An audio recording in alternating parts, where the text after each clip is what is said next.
Leslie. Leslie, see the camera up there?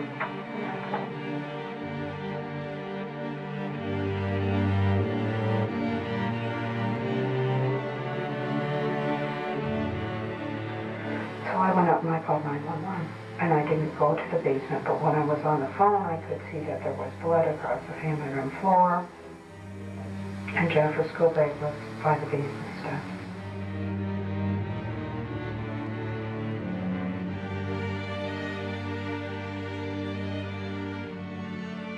Ten years ago, on January the 6th, our daughter was murdered in our home. She was 18.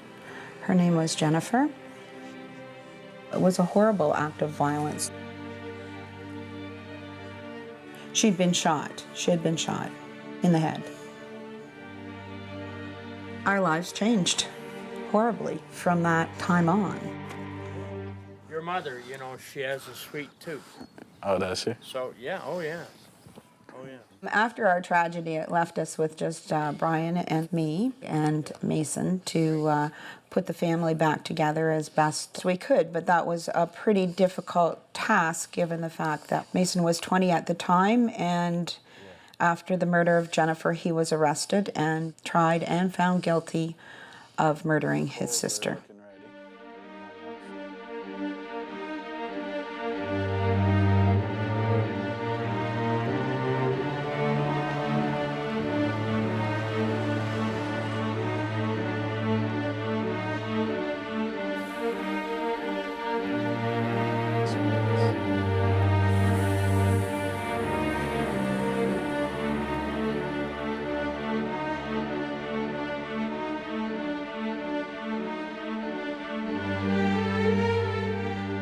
Jennifer had sustained 3 gunshot wounds to the right side of her head, from the temple over the right ear, and she sustained 2 gunshot wounds to the chest area, in and around the area of the heart.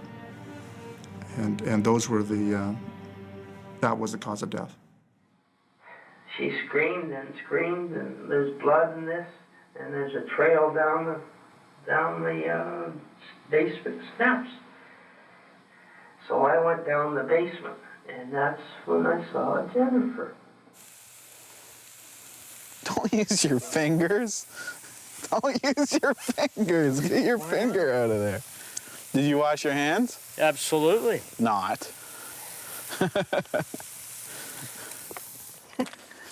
There you go. Is this a two-person operation? This is a two-person operation. Absolutely. Because they're defrosted. From the time of the crime through to the time of our first family visit, we had never been alone without supervision. They did not want us to have a visit with the 3 of us at all. They said, we don't want to give you private family visits because we view you as a risk to your parents, or possibly your parents as a risk to you. Mom, do you want to turn on the oven? For the French fries? Mm-hmm. So. One of the concerns was the length of time we would be alone with Mason when we made a visit. And that means that we're 72 hours unsupervised. It would be just Brian and myself and Mason. They call on the phone 3 to 4 times a day to have everyone show their face at the door. But other than that, we're alone. We're all alone. So there is knives here, and I think that their fear was that if they allowed a private family visit and I did murder or hurt my parents, that they would be held liable for that. I gotta get that. Okay, you have to do a visual on everybody? All right, thank you. There's there's an officer, and he's asked that we step out for a visual inspection. Did you get everybody? All righty, thank you. Right from the beginning, he was adamant that somebody else had committed this murder, and that he was an innocent victim. To the best of my knowledge, to this day, he still maintains his innocence with regards to the death of Jennifer Jenkins. Should have been me. She never did anything to anybody in her whole life. She was 18 and she was going places.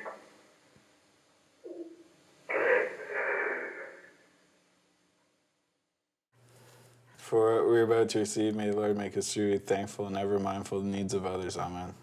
Thank you. Amen. Is that possible? He just wasn't violent. I think we're done. He was wanting desperately for us to believe him.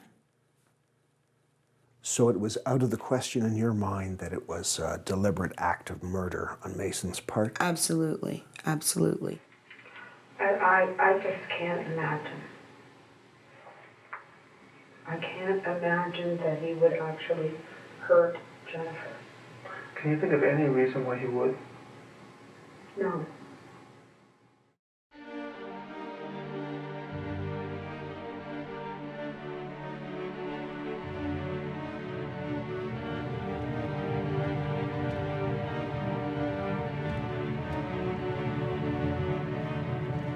Our town of Chatham is approximately 3/4 of an hour away from Detroit.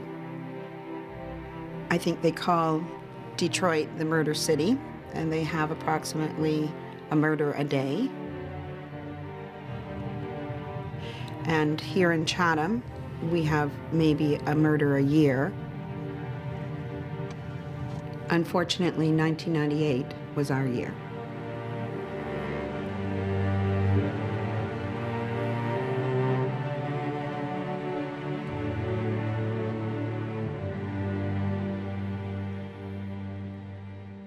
So the night that Jennifer was murdered, we came home. Brian had been getting his car fixed, and I had picked him up.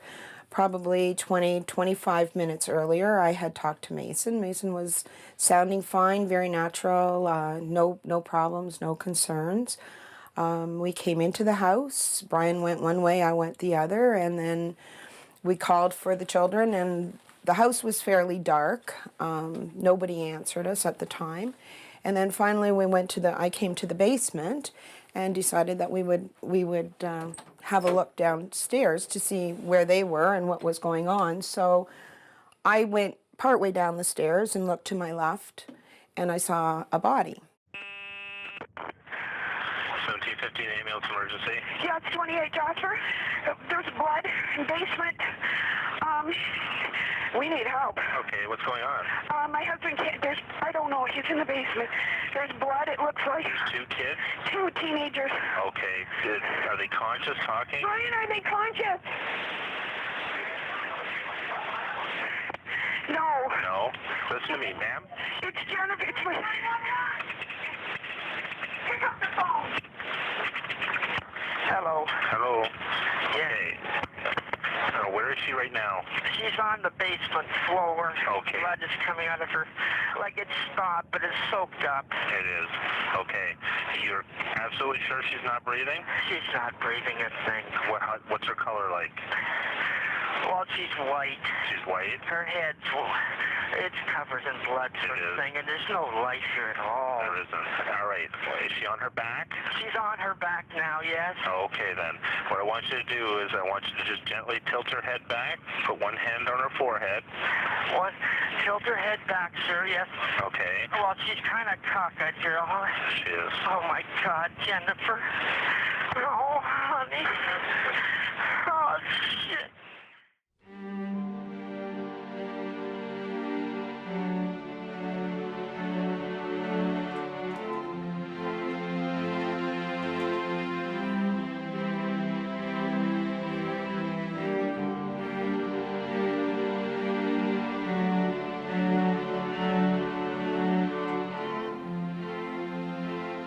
I mean, we knew that this family unit consisted of 4 people, and one of them was missing. And we didn't know if Mason had suffered the same fate as his sister Jennifer. Okay. Now, you don't know if anybody else was in the house? I don't know where her brother is. What I'm concerned about is if something happened to her in the house, is that person still in the house? No, I don't think so. You don't think so? No. Okay. Well, we've got the police coming, okay?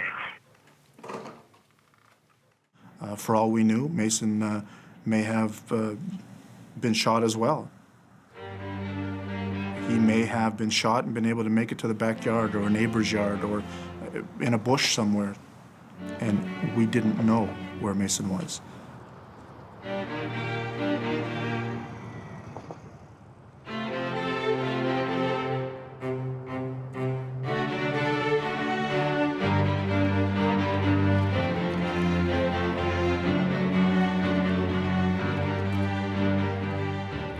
So you're saying that on the night of the murder, he actually fled from the police on horseback?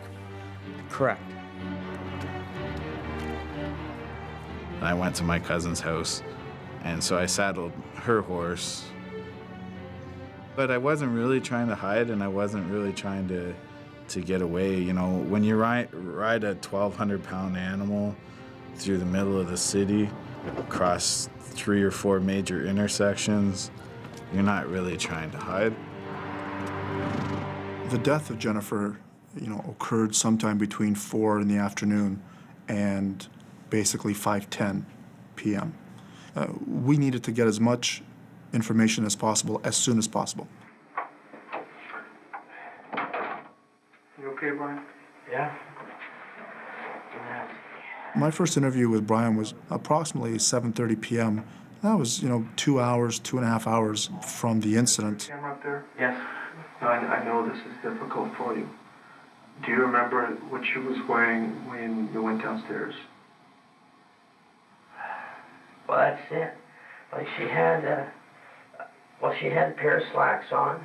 She was fully, but everything else was blood. I'm sorry. It was blood. Like her corduroy jacket was soaked. I tried to stop, but she was dead. Shit. Oh. I'm sorry, Brian. So am I. So am I. What the hell?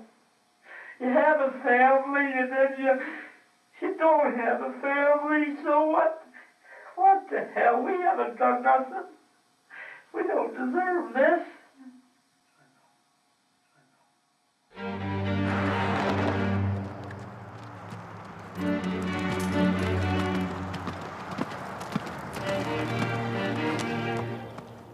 I rode to the end of our street, and I wanted to make sure my parents were okay.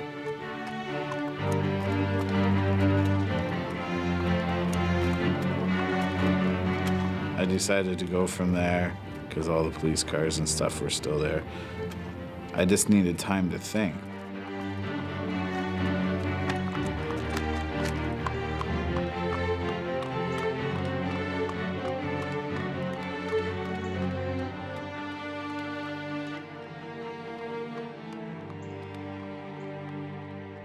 He's always been in trouble, but it had never, ever been anything violent like this. He had stolen cars, and he had been robbery and things like that. He had never assaulted anyone.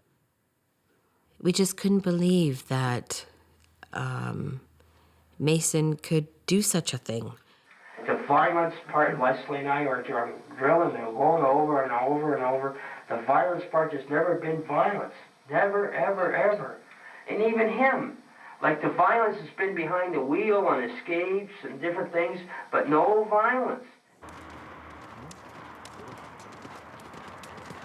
I ended up taking a vehicle later on. About an hour later, the police came and arrested me.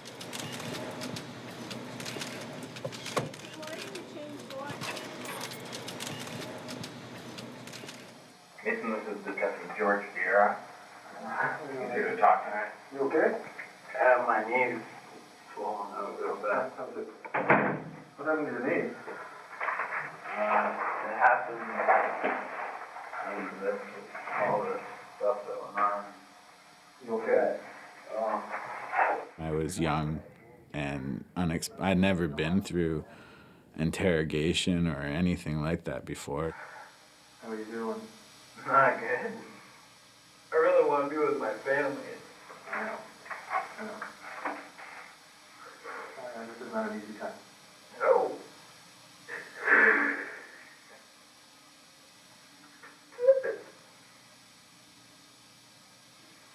There's no way that should ever happen. It was because of me.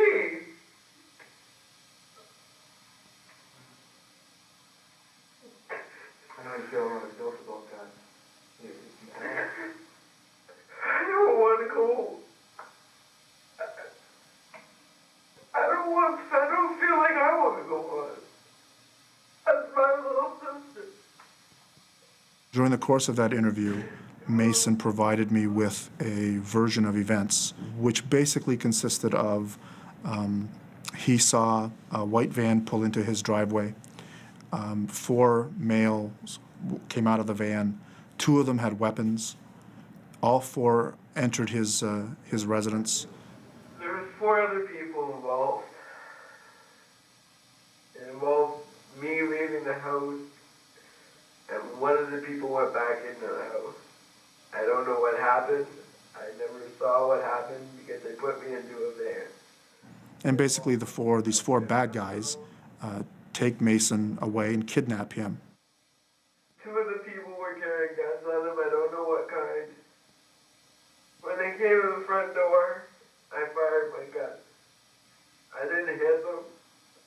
They came upstairs, and when you have 2 guns pointed at you and nothing left, they took my gun. We had some concern with that story. It frankly didn't have a ring of truth to it. Clearly, we believe at this point that Mason is responsible for Jennifer's death.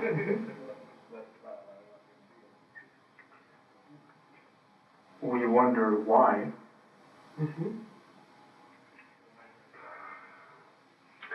We believe that Mason is responsible for Jennifer's death. Yes.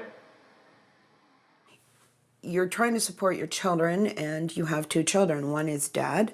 The other one is accused and tried of murdering that child. So that in itself tears you between children that you raised and that loved each other. And it was just a horrendous spot to be. My perception is that he really truly loved her.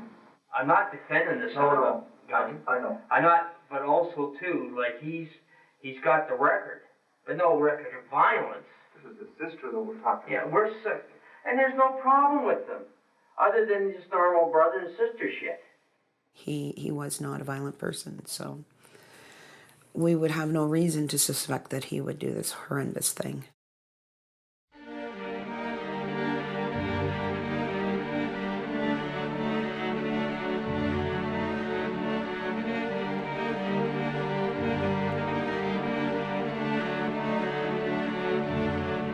Brian and Leslie chose to support Mason. We decided as a family that we were going to support Brian and Leslie.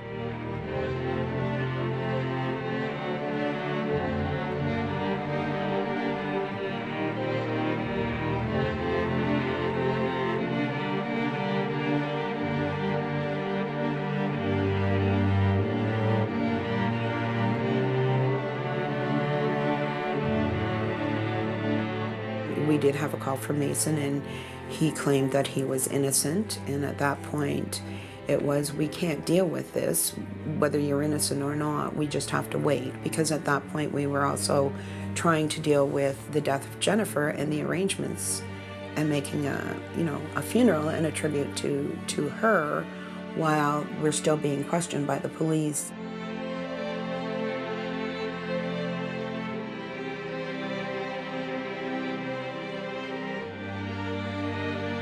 Most families who have lost a child are allowed to grieve. We weren't allowed to grieve because the police repeatedly called us in for questioning. What was worse, the police wanted us to say things that would help them convict our son. That's a horrible thing for a parent. But there's only so much right now. We're dealing with what we got to deal with, and Absolutely. if you don't have to tell me, Okay. I know it's not pretty, okay?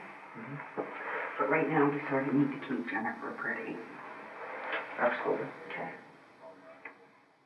Brian said to me, I'm racking my brains trying to understand why. And I'm trying to keep people from asking that question at this particular And Brian time. says to me, and my wife tells me, right now, we can't worry about why. Mm-hmm. And today, we can't do that. Mm-hmm. I can't. I know. We have to get through this, and at this particular point, for you to know, Jennifer was a little perfectionist. If she was going out, things had to be pretty perfect. She was very slow and methodical, and the hair had to be right. And it was just, she was a nice kid anyway, but the kids called her Pokey, and she had a necklace of Pokey. And in this particular instant, we will not get another chance to honor her. And it needs to be right. And we don't get to do it again. And I can't conjure anything else. I know you need to. I know it needs to be done, but I can't go there. I know. Okay? I can understand that.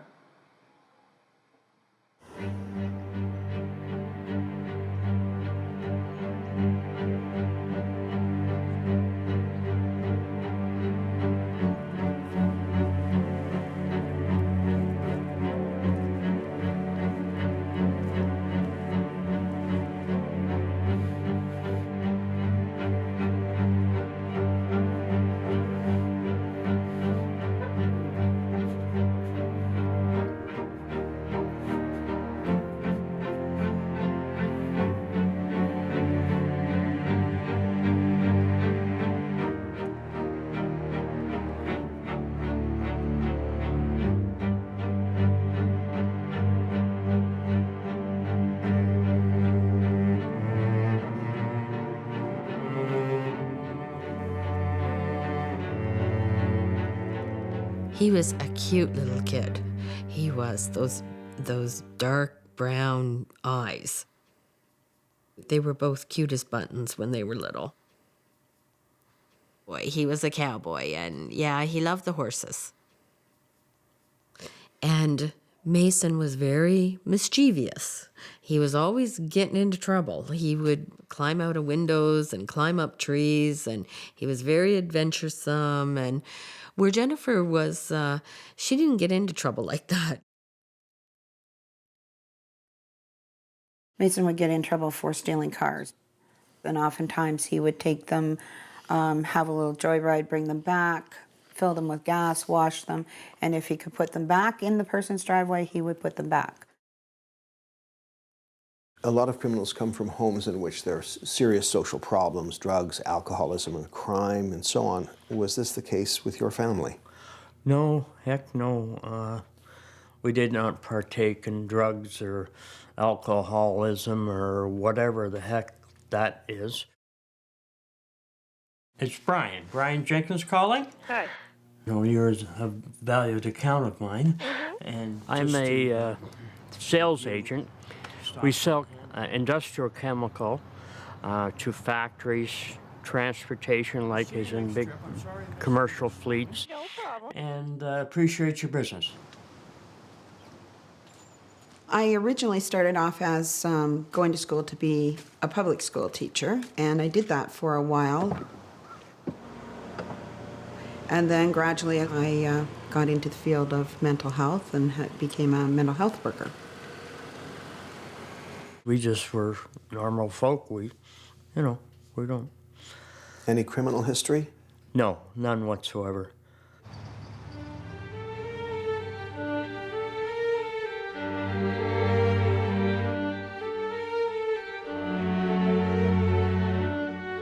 The trial went on for 3 years.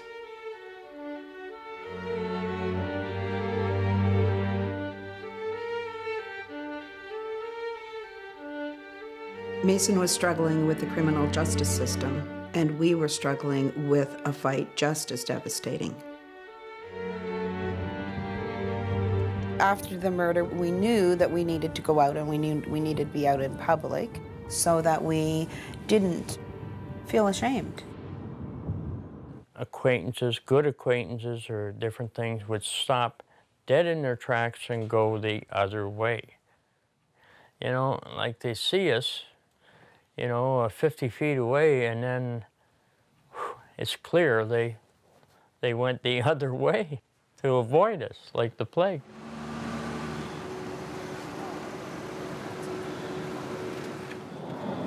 Ready? Come on, girls.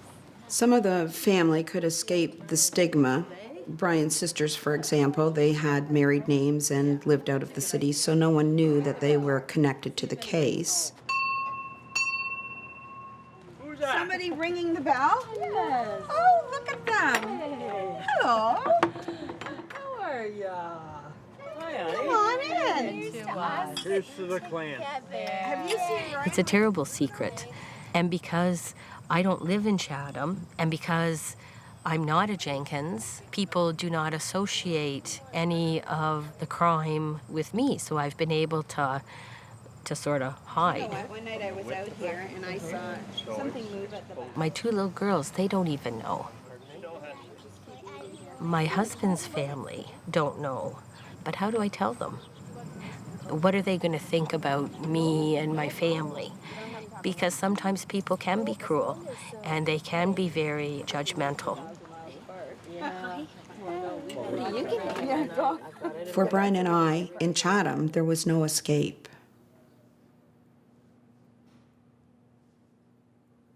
We sort of are imprisoned because we can't get out of this life. In a way, it's a life sentence for us, too.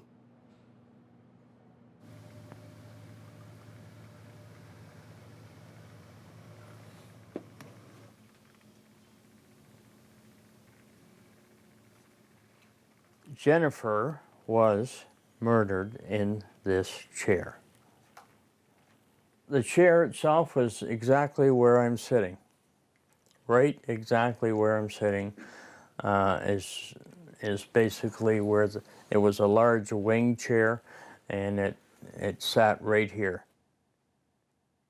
Behind me there was a coat rack, about 3.5 feet high.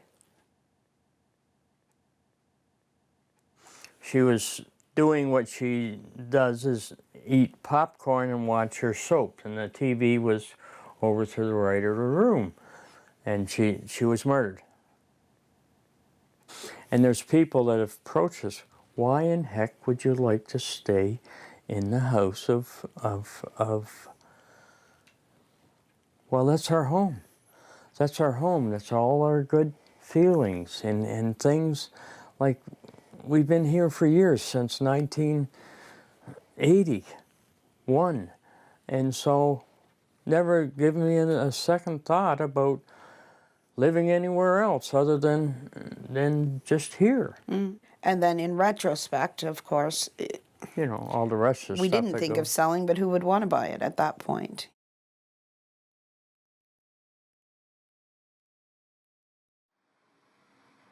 We don't need your home anymore after tonight, so we're going to yank our people out of there, which means it'll be free and clear for you to go in if you wish.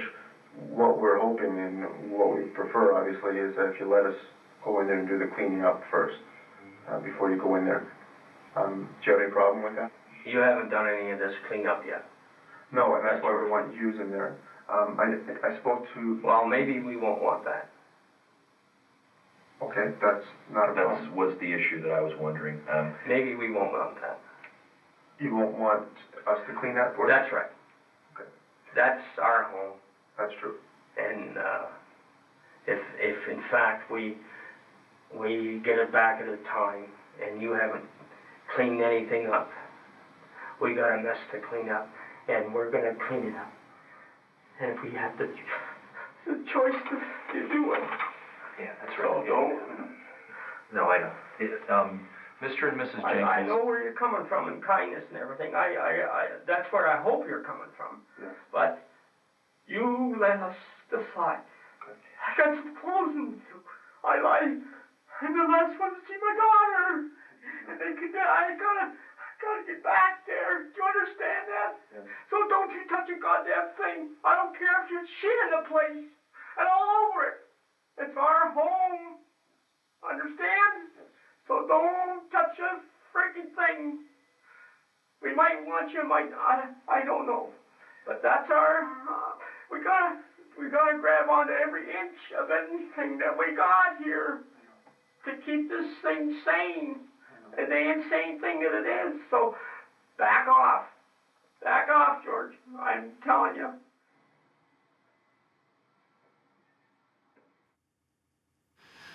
Oh, Brian. He's just really suffered and aged, and he's lost over 100 pounds. He's developed diabetes. He used to be so jovial and happy and bubbly and always the joker, and you can tell that he really has to try. He wept. And I remember holding him and him saying, I'll never be able to walk my baby down the aisle. And he was just sobbing.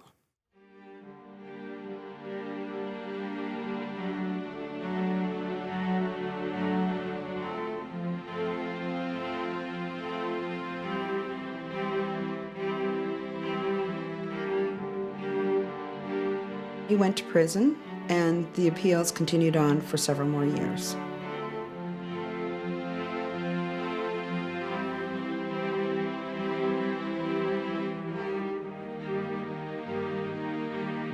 From the initial meeting with Mason Jenkins, he was adamant he did not kill his sister. There was 4 men came to the house. They shot her because of some debts he had or something to that effect. And from that point on, he never once changed his story. He was not responsible. He was going to appeal it. He was clearly wrongfully convicted. He was innocent. I'm sorry, but my lawyer said not to say too much because he wants to look into some things about. I had asked for my lawyer, and I had on a couple occasions throughout the interview, I had said my lawyer doesn't want me to talk to the police. And he just said, for a change, Mason, keep your mouth shut and let me do some things. Because usually I blab and blab and blab and get myself in deeper shit. And then Detective Vieira would come in and he would say, oh, I just talked to your parents, or I've been in contact with your parents, or, your parents are doing this. So it was like, and I wanted to know what they were doing, so it was like almost baiting me to talk. And you know who I have to answer to? Your mom and dad. I know. Your mom and dad. And your family's pretty concerned about you too.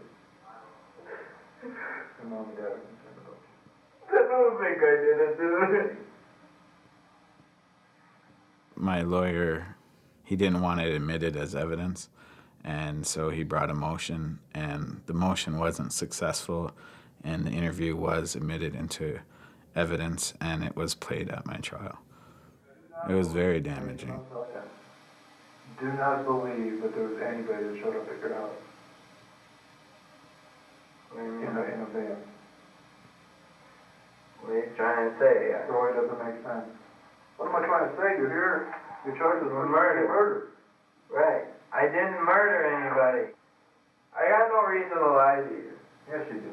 No, I don't. Sure you do. I don't have any reason. You're here for first-degree murder. You have reason to lie. You have motive to lie. I can see that, yes. Did you hate her that much? No, I didn't hate my sister. Why would I hate my sister? She bent over backwards for me. Yes, she did. She cares more than, ever than anybody for you. Huh? She had more faith in me than sometimes my parents did. Yep.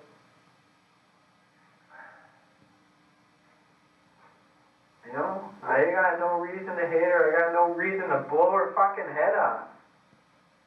I have no reason, whatsoever to do anything like that. I told you she was shot in the head.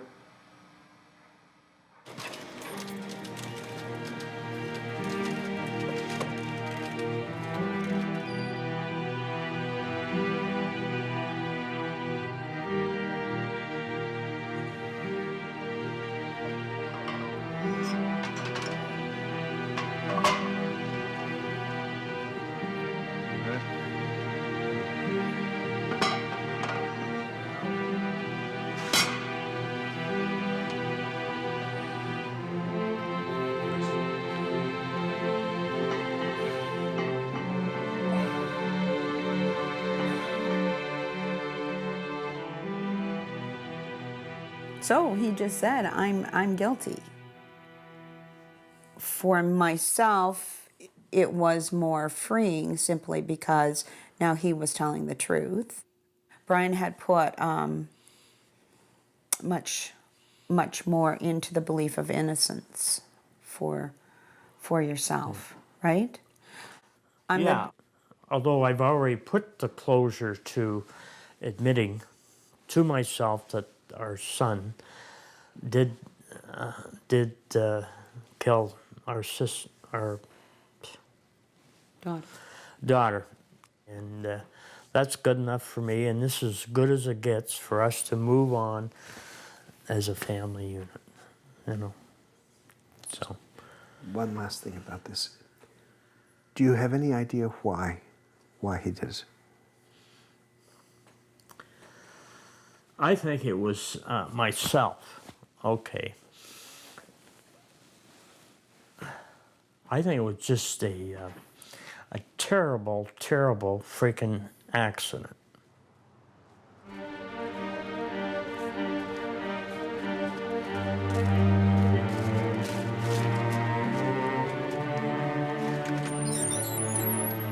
Come on in, you're out. We've been waiting for you. Where are you guys? Right here. Oh, hello. Oh, hi. So good to see you. How are ya? There's my brother. My little day and night angel for a couple of days. What? Hello. Oh, good to see ya. Have you ever talked about the details of the crime with Mason or with Brian and Leslie? Yeah, no. Never? No, 10 we years? haven't. This is where we've been recording his blood sugars. Yes. But we've used that. We can't have an honest and sincere, real relationship with him or with Brian and Leslie until we're able to talk about things freely. Okay, Brian, it's time for me to go. Yes, go see your son. Give me kisses. Safe trip.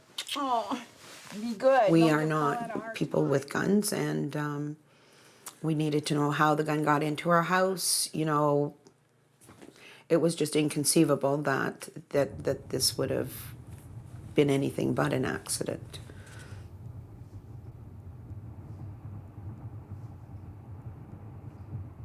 So just by telling us he's guilty is his first step, and now he needs to start to explain why, what happened, what he was thinking, those kind of things. So they all take time, and they will come at his time. We are helping him. We have said to him, at this point, we would just like to hear the truth so that we can all live with it and put it behind us.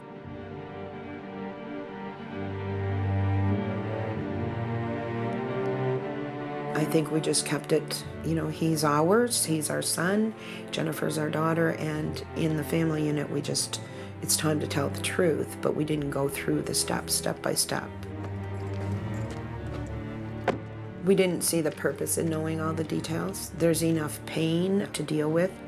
It sounds terrible, but, you know, Jennifer was dead, and there isn't much beyond that can get more horrible, and, you know, you have to deal with that, her death and the fact Mason's guilty. How the hell would this happen? And I couldn't get it around my head that my son would kill, our son would kill our daughter. So I was on denial until it was proven in my head that in fact he did pull the trigger and he did kill in the form of an accident. Barrier, please. We know the truth. We know as he said, he's responsible for it. So we would like just to put it behind us so we can continue on, not to forget, but just to get this big elephant out of the room, so to speak, just to get it on the table and move past it. Good there. All right. That's it.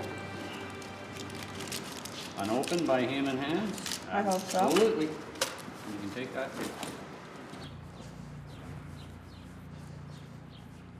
I don't know what people are looking for, what facts, what, why they want to know. My parents know that my sister was shot. My parents are the ones that found my sister.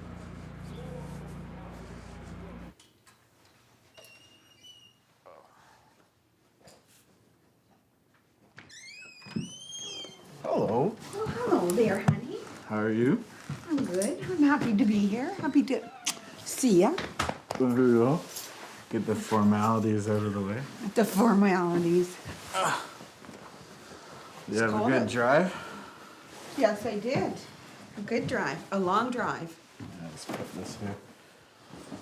Suppose you want to pat me down?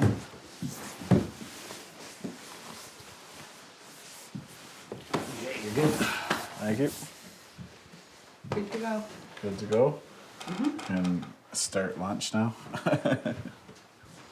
Oh, it is. I'm very hungry. So, ready to go. Okay. Excellent. All right. Thank you. Enjoy. Take care, folks. Yeah. I'll see you later. Okay. Leslie, aside from knowing that Mason did kill her, do you know anything at all about the events of that evening or what happened or why it happened? We have details. I have no idea why he did it. He certainly, I have no idea why he did it. Have you ever had a conversation with Mason in the last 10 years or so about what happened that night? No, not about the exact details. And some of it was, as we said, because of court and the implications for Mason and the case.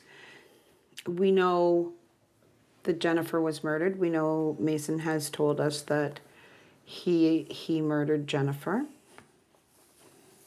So you're saying it was an accident? Yes. Essentially?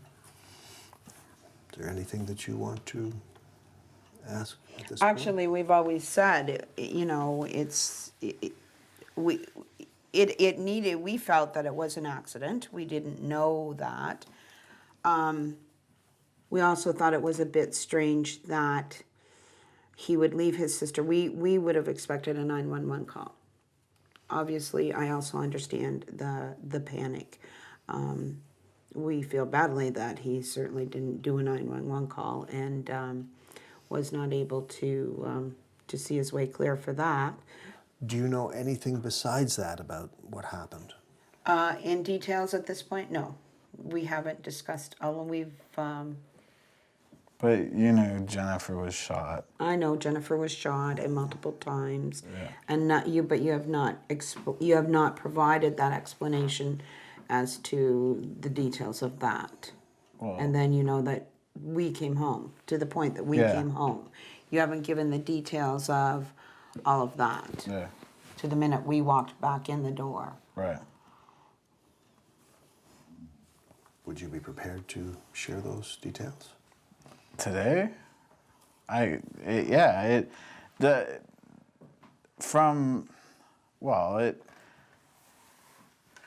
Yes and no. I'm prepared to share the details, but it's some of it I've blocked out of my mind as well. So I basically what happened was I came down the stairs. I had the rifle at the coat rack. I put the rifle on top of the coat rack. I hit the rifle and the rifle went forward. When I grabbed the weapon went off. And that's the initial shot. So after that, there was a series of, I checked for a pulse. There was no pulse. She wasn't breathing. I didn't, any of that. And there's things that I don't want to discuss, and there's things that I choose not to remember. So that's it in a nutshell.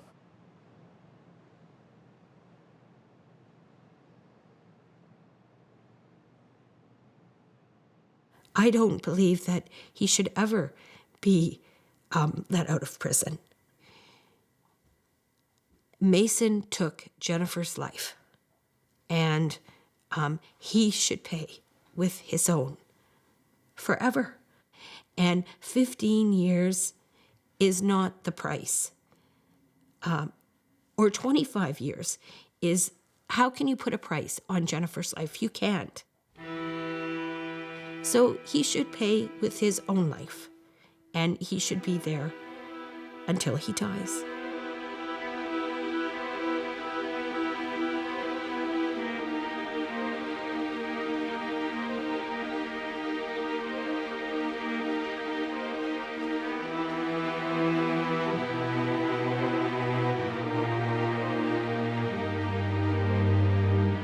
Count up. This is a stand-up count. Half count.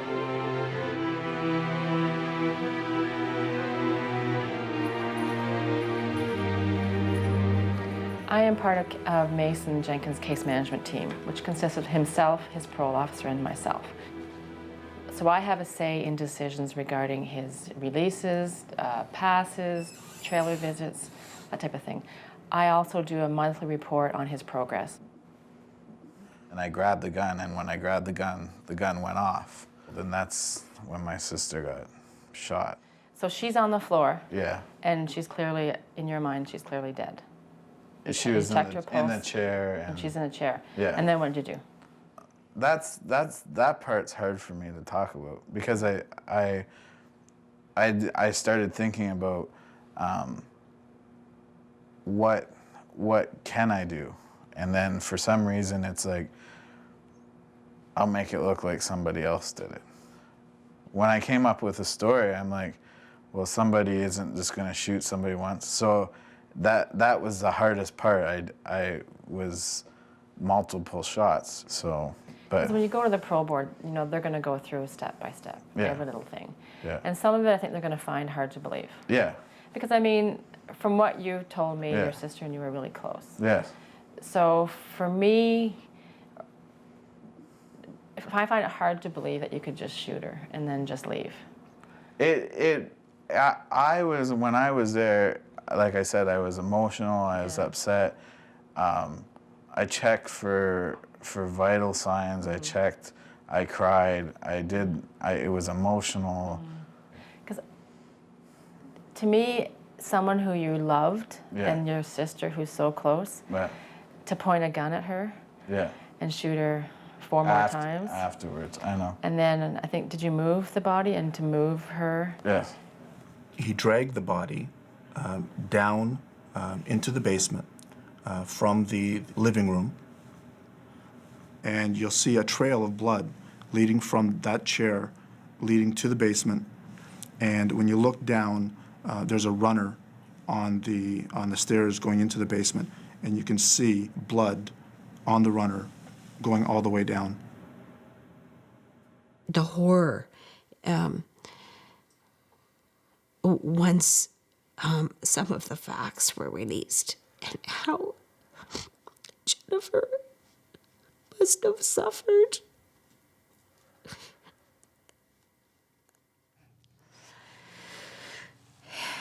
I just wish Mason would have said this at another time. You know, just because Brian has been very, very sick. Is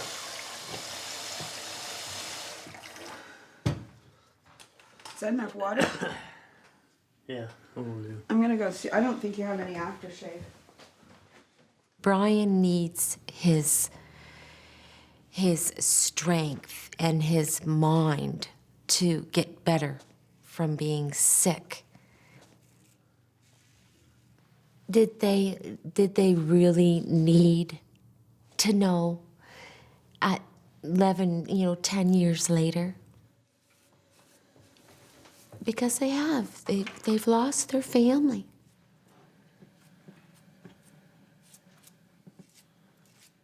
You don't have four people sitting around their kitchen table having breakfast or lunch, supper, Christmas time,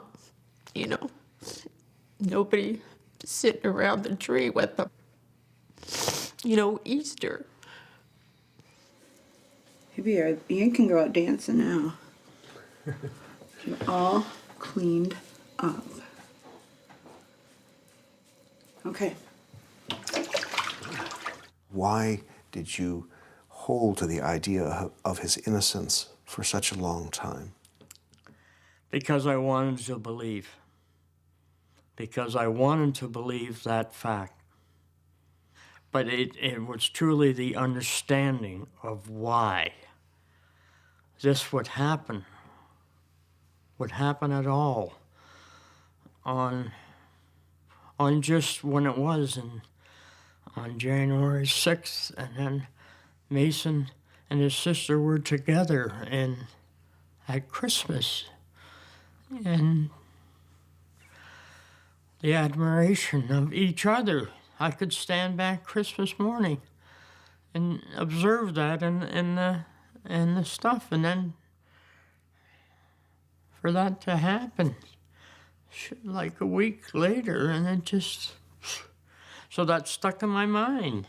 How in heck would that kind of love be a murder thing within a week?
We talked about it before. I was a little confused because one thing that stuck out in my mind is when you said you shot her and you knew she was dead, right? Yes. So why would she be shot 4 more times if she's dead?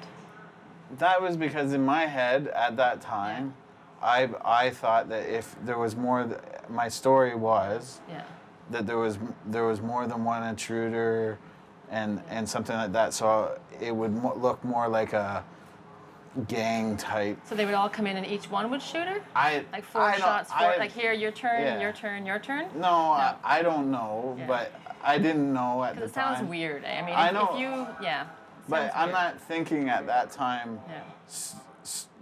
straight, I guess. I was just mixed up. So you thought, okay, I'll Yeah. shoot her 4 times, like 4 people came in and each took a turn, and then I'll go write a note that they left, that we were here and we shot her? Or? No, I don't get that. It wasn't like that.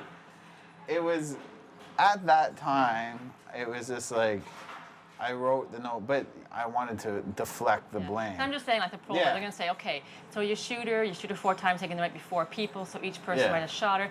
Then we're going to be here and we're going to leave a note that we were here and we killed Jennifer, we killed this person, and then I'm going to hide the gun, because I don't want to have the gun, but I'm going to hide the gun. It seemed rational at the time, and it seemed rational at that moment, but until somebody's in that situation, nobody can say what they would necessarily do. Because they're going to ask you all this. They're going to say, how does this make any sense? Yeah, it doesn't. It can't make sense. It sounds hard to believe. Yeah. None of it was straight. None of it was It was just rational. in the panic, all this just came to mind. Do this, do that. It was panic. I'm like, well, if I'm taken away,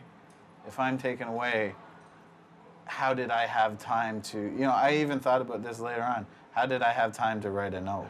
So some things may not make sense, but that's the way it is. I'm just playing, devil's advocate, because Yeah. to anybody who would read it would go, what?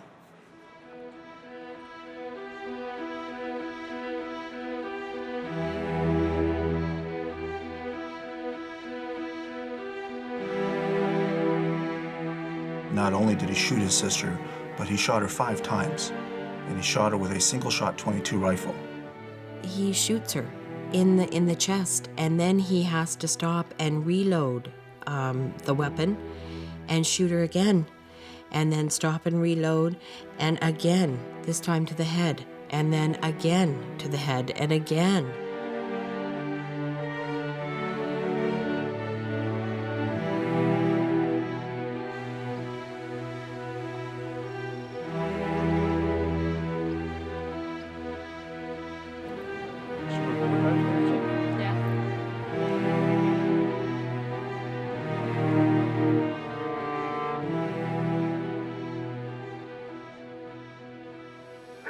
All she did was love me and care for me.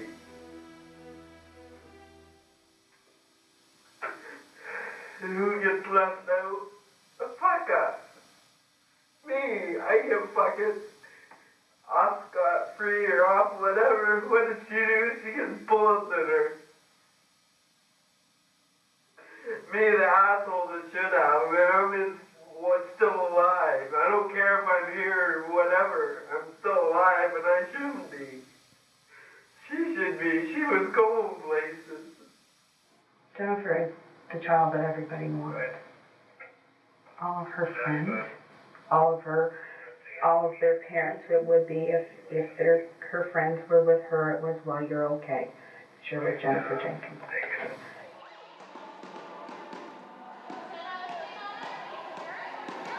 Hi, Jen.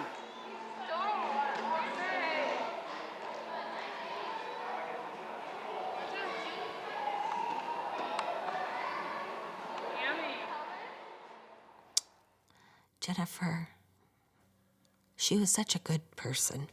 She really was. She was a good daughter. She had lots of friends.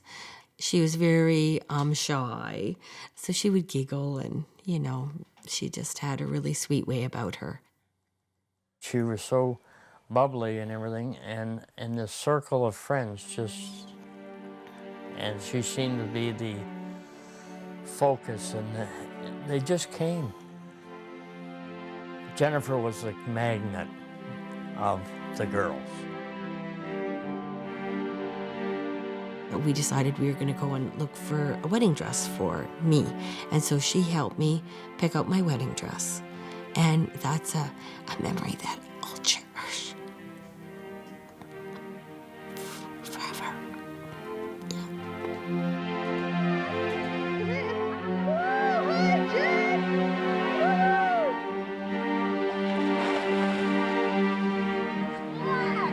There's Jenny. Hi, Jenny. Wave to camera.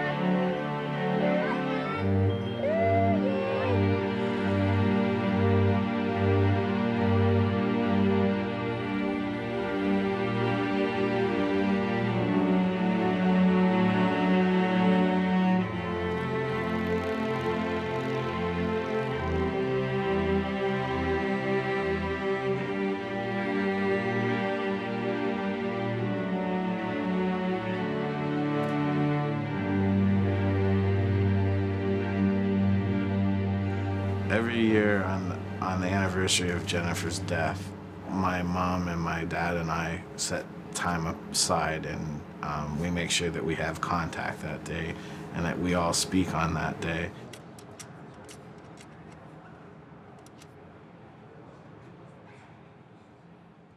When it's a nice sunshiny day outside, we'll call it a Jennifer Day, because that's just, she liked that, and that was her spirit. And, although I've been convicted of the murder of my sister, that doesn't change our relationship that we had and that I loved her. Hello. Hello, how are you? Pretty good. Did you do anything special, for Jennifer yesterday? Well, the special thing was your mother and I spent the day have a meal together, and that was neat. So. No. You sound a little bit whooped. No, I'm not whooped. I'm here. I'm anxious to get home and get on with it. And no, I'm not tired. Trish is coming to pick you up? Yeah. That would Tomorrow. be nice. Yeah. Yeah. That's one thing that I'll miss is I won't have Jennifer to do those things for me later on. No. In life. Nope. That's some of the stuff I was thinking about yesterday. Right. So it gets to you every once in a while, and especially on that day, especially. Yes. I sit in my cell and I think and. Yep. Yep. I'll miss that. Yeah. Yeah. So, wow. Once it was supposed to be like Mom always said, after you guys are gone, that we'll have each other. And yeah. Now I think about, well, when you guys are gone, I won't have anybody. Yeah. So it's a hard pill to swallow. Yeah. So, anyways. Here's your mom. You take care. Sign off. Yeah. You too, love son. You. Okay, love you back. You know that, and we'll be moving forward. There we go. Here's your mom. All right. How are you? I'm fine, thank you. How are you? All right. I've got the vibe. I was trying to talk a little bit about Jennifer, and he kind of just didn't. He seems like a little bit. I said, "Are you tired?" And he's like, "No, I'm not tired," but he seems a little bit. A little bit tired. Withdrawn, or. Well, maybe but not. But it's a hard time for him too, right? Definitely a hard time, and. We're not always talkers. No, we're not always talkers.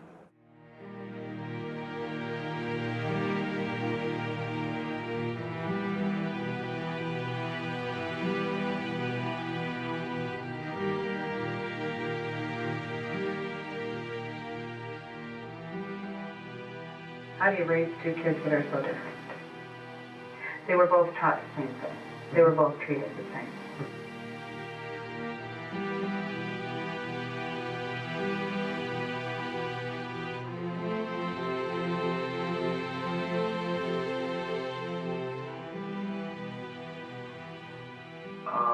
There is some indication that Jennifer was sitting in a chair.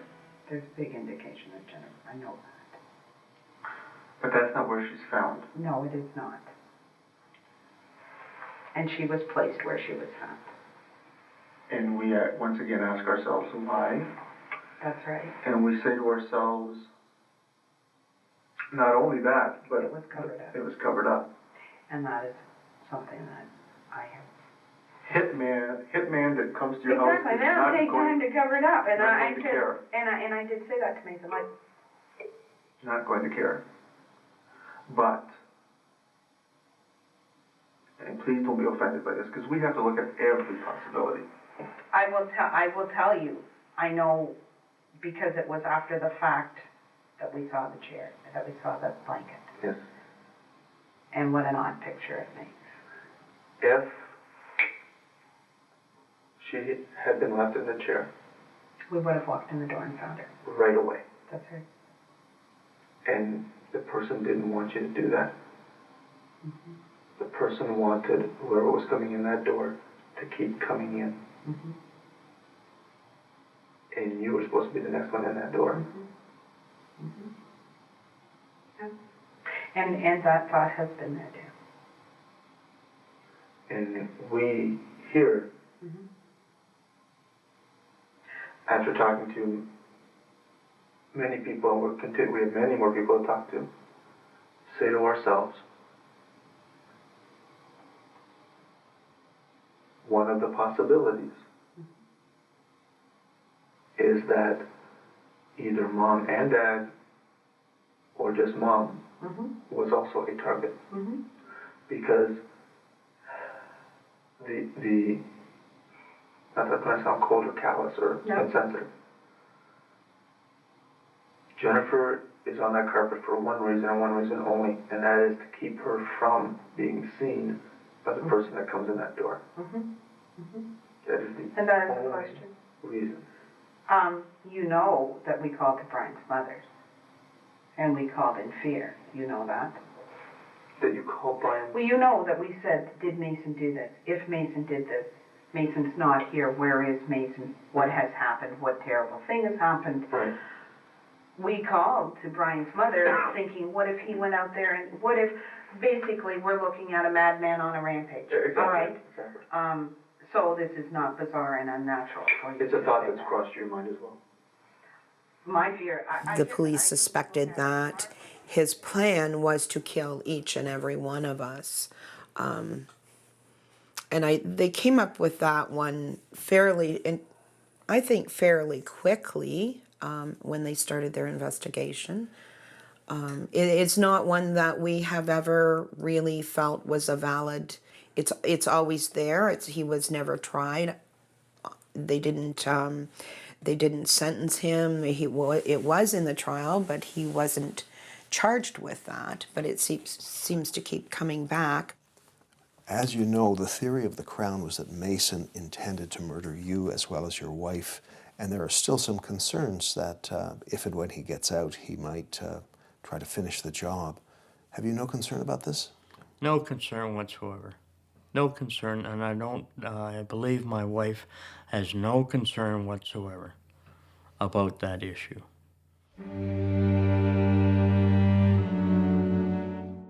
Our theory in this case is that this was a premeditated murder.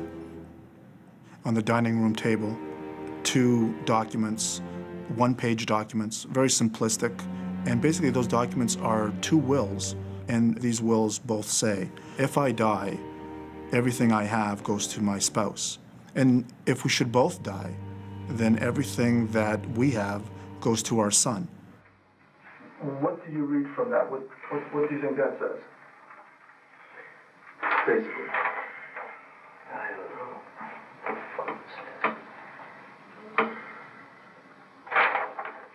It's a testament, it's a will and testament from me, which is totally not right. It's not from me. I didn't write this piece of garbage, and that's not my signature. I leave all property and possessions to my son, Mason J. Jenkins, and appoint him executor. I wouldn't do that. I wouldn't do that. That's a bunch of shit. So, that's what I think of that. And that caused us, some concern and provided us what we thought was possibly a motive. I'm not really certain what made the police believe that. To this day, I don't understand. The will. I'm not really clear on the will. Mason will have to explain more of that. He wrote a will for us because we didn't have a will. So in his writing of that will, I don't know, what did you do with it? No, it was, and that's where I come into being confused about why they would leap to that conclusion. We had talks about insurance and things like that, and my parents had often said that they would have to get a will. But in the circumstance of you come home and you find that Jennifer is dead and there are wills written, they have to assume something, and I think that's what police do, is go ahead and put a plot together. I think that what they found odd was that everything was to be left to me. It wasn't that I was to get everything myself. It was I was to get it in trust of my younger sister. But you didn't write that.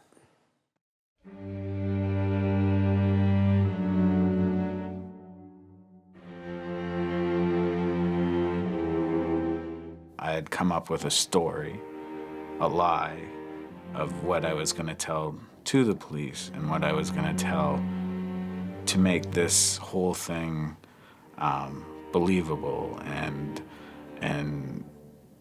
So throughout the interview, I was telling lies.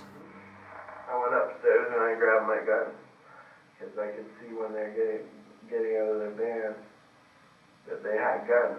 The two guys had guns. Can you give me an example of some of the lies that you told in the interview? Oh, there's so many. It would be easier to tell what's true. Almost everything that I told him was a lie. Two guys went downstairs and I just said, leave my sister alone, I'll go with you. And those guys went downstairs. My parents have said to me, we've had children to love and to raise, not to throw away, and we'll be there for you no matter what. But in the back of my mind, I'm like, if I admit that I murdered my sister, will they still be there for me? And that's something I've struggled with, and sort of at different stages I've told a little bit more and a little bit more and a little bit more. And, you know, as a liar, it's hard for me to tell the truth. And then on top of it, I might lose the only support that I have left, because my parents are the only support I have left. So there still is some truth to come out about what you did? Yeah, there is truth to come out. You still haven't told the whole truth about the murder? No.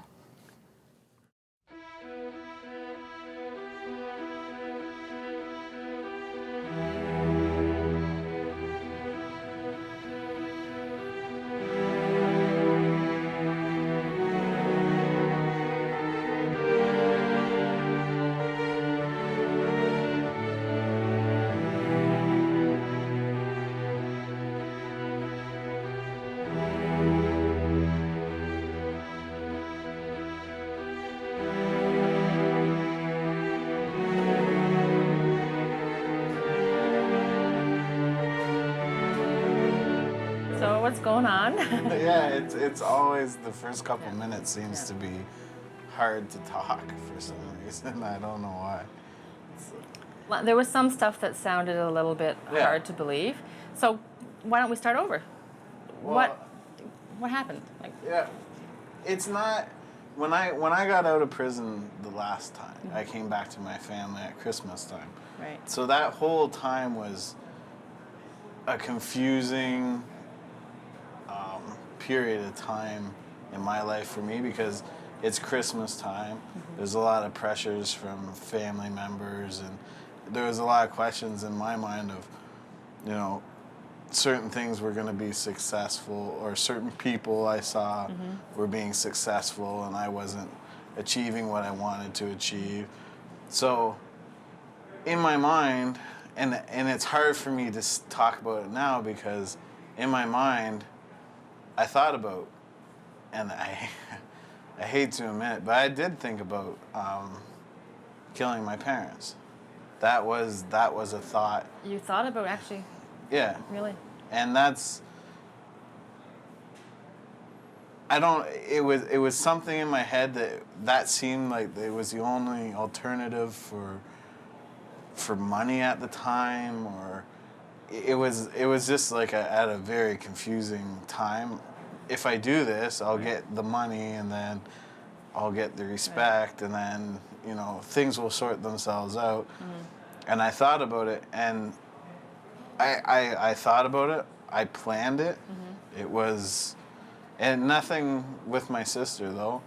And that afternoon, that's why the gun was there. That's why the wills. Wow, yeah. I spent all day with my dad. You know that detail. Yeah. And I couldn't do it. Oh. I had the gun at the back door because So- my dad was sleeping on the couch. Okay.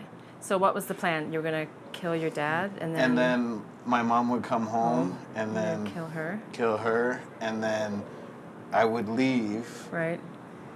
Or at that time I wasn't even sure myself. I would leave and then say robbers came in or something like that.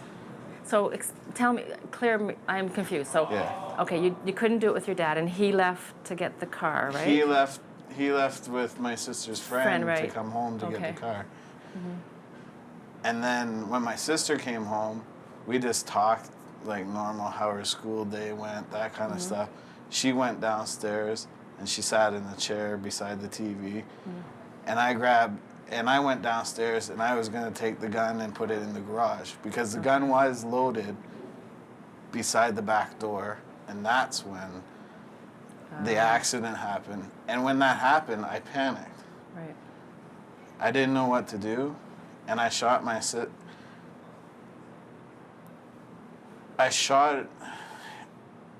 I go over in my head and it's like, I don't know, I could have phoned 911, but I shot my sister in the head it was by accident. The first shot was by accident. Okay. She gurgled and basically moaned in pain. I came around, I saw the blood coming out of the side of her head. So she was still alive? She was still alive, but not like, it was like in pain. Like people would think I was nuts to describe it like this, but it was like some sort of wounded animal. Not that I'm comparing my sister. That's the only thing I have to compare it to. So you knew she was seriously injured? Seriously injured, and I just wanted to stop the pain. And I shot her again. It certainly explains some stuff, because I know before Yeah. you said that you checked her for breathing, or you Yeah. checked her artery or something. I don't know if you ever done that, but I mean, it's No, a hard thing to do, right? No, it's hard I didn't. to check if I don't someone's have alive. any. And you didn't call 911. No. But do you think that You if kind you of called triggered it. 911, do you think maybe she would have survived? Maybe. That's You what don't know. I don't. You I never don't know, right? So you just kept like firing at her. I kept unloading the gun and just wanting it to stop. Make Just sure that wanting it to it's stop. over. It's done. It's like I turned my head. I didn't even look. Like it. I don't. Yeah.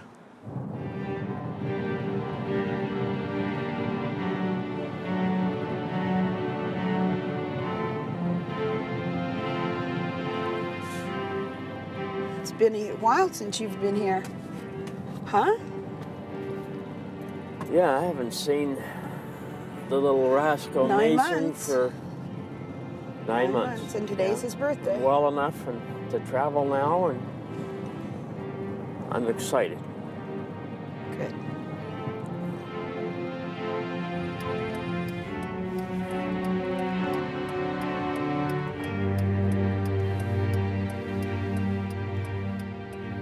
You say the time frame for the murder was about an hour, and he is now saying that it was an accident. Do you think it is possible that in that time frame he might actually have killed her by accident? No, I don't think so. Let's remember that at 4:45 p.m., Mason calls his own mother. What he does say to Leslie is, "When are you coming home? How soon are you coming home?" And our position is that that's a very telling piece of information, because he's now waiting for his second victim. And that's when he finds out that mom and dad are coming home together, and that changes his plans, because he cannot shoot two people walking in that door at the same time with a single shot .22 rifle. Just get this locked.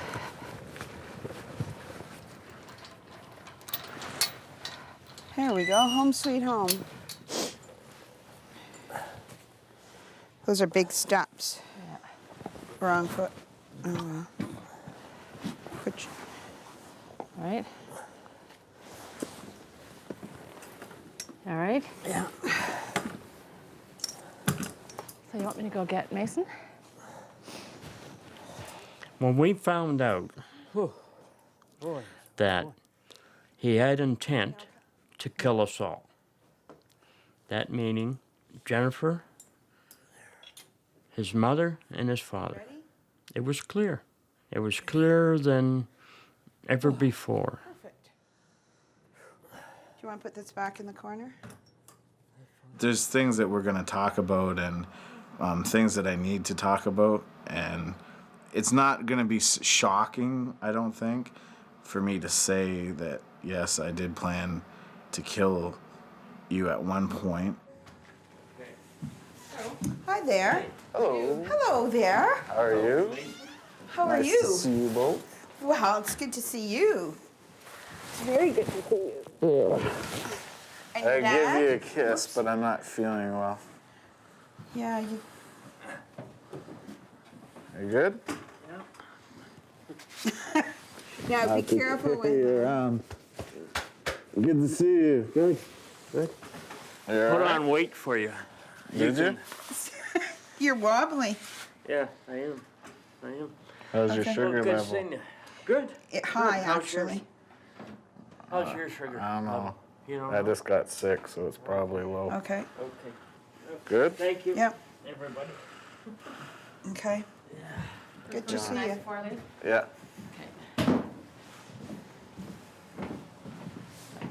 Your 4 knives. 4 knives. Everything else look okay? All my food. Got your foods here. Everything's Everything's clean. good? You're good? I think so. All right. All right. See you on Monday. All right, have a good visit.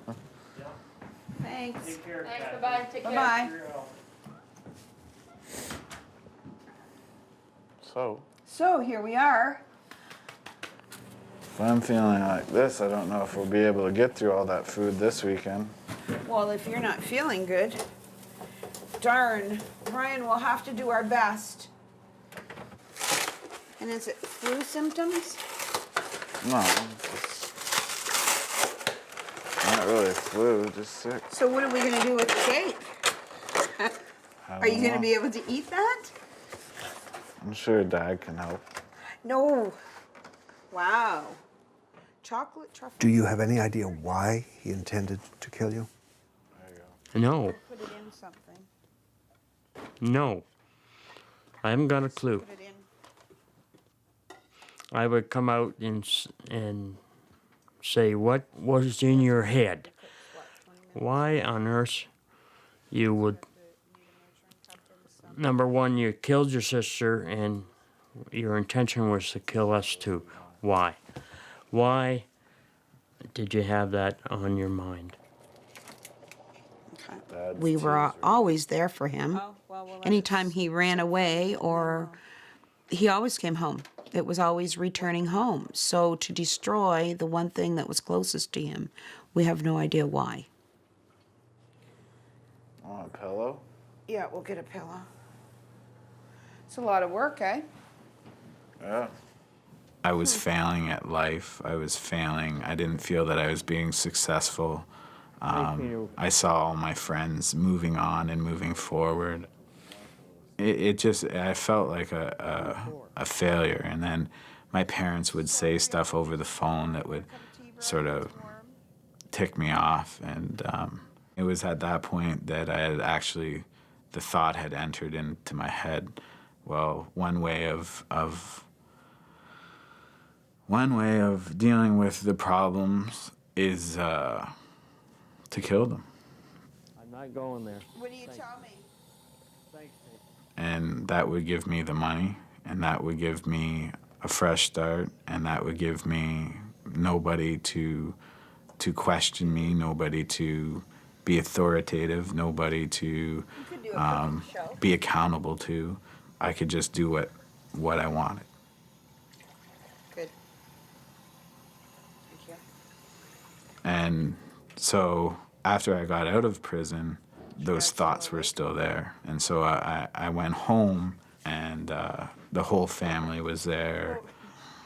It was difficult to face them. They all knew that I was in trouble and that I had been in trouble. And, you know, here, and I'm the only one there that's had any problems really with the law. I brought dice. Did you? So that's one. I didn't dry that out. Those thoughts kept on, they were prevalent and they were up front, and I can peel it for you. it was difficult. That's when I started to think about the murder of my parents. But it was just going and getting the rifle and going because I knew where it was. Watch your water, Dad. What's the stuff on the table? Hello? Fell back asleep again.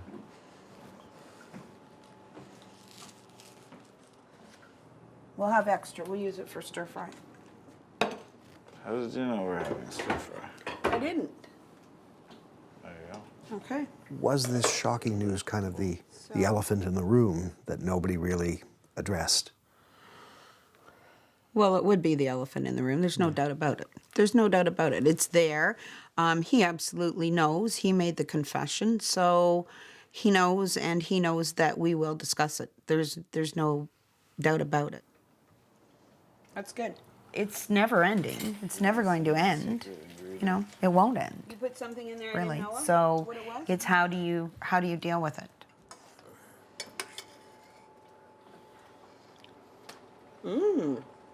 Not bad. I think you just go a little on blind faith. You just go with your gut instinct and your love for your children, and you do it. You take a piece each time and say, this much I need to know, this much I don't need to know. Low. Nathan, do you want some milk with your cake? No milk. No milk for you? No. Do you want some, Dad? It's the way we've handled it all the way along, is we keep chipping away type of thing. So I guess being afraid of in my case, of being afraid of losing the family unit. Something that you don't want to lose regarding the family unit, regardless of the costs. And in my heart, I want to still continue on with the family such as is. So what's the occasion?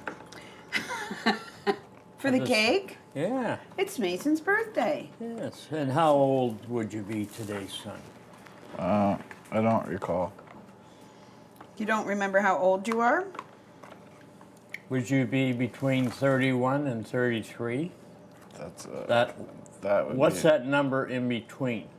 I would believe that would be 32. 32. Wow. So then what year were you born? This is 2009. 1977. Oh. March 13th? You're improving on your math.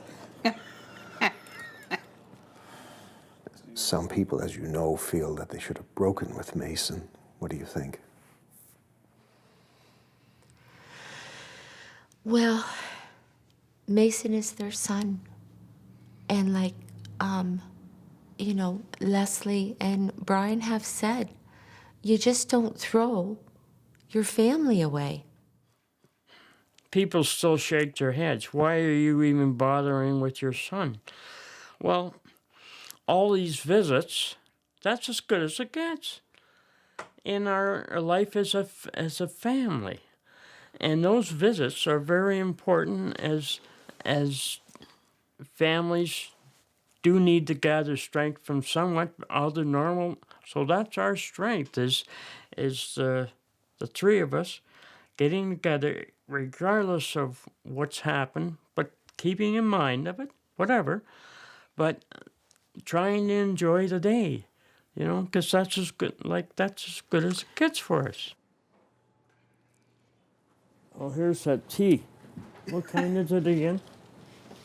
It's called... Something. They love their son. That's all they have right now. Cheers, Mason. Cheers. It's not that they're not thinking of Jennifer. They love Jennifer. Jennifer is in their hearts, you know, like every day. You know, and she's around spiritually, you know.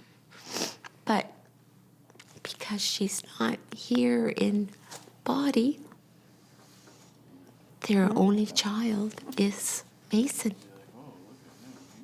And they are a mom and a dad. And they still have their mothering and their fathering to do with Mason. Regardless that he's in prison and he's murdered his sister. They have chose to support Mason, and they're not going to throw him away. And that's their choice. And people should respect that, or if you don't, then don't say anything at all. Don't be critical, because you have no idea what you would do if you were in their shoes every day.